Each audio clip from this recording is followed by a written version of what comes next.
अस्सलाम वालेकुम नाज़रीन, उम्मीद करता हूँ आप सब खैरियत से होंगे। आप अहमद कंस्ट्रक्शन यूट्यूब चैनल देख रहे हैं और मेरा नाम अरसलान अहमद है। इधर एक साइड का विज़िट था, आज मेंटेनेंस का काम चल रहा है इधर,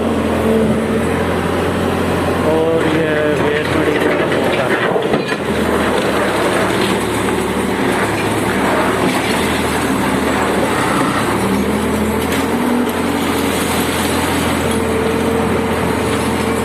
ये है जनाब आपका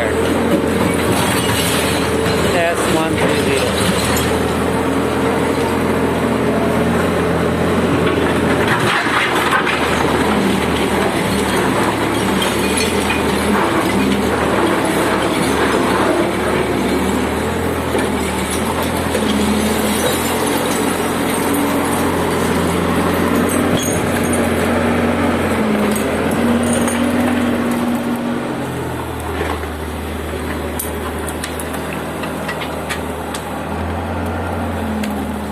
ले जाओ, जल्दी जल्दी ख़त्म करो।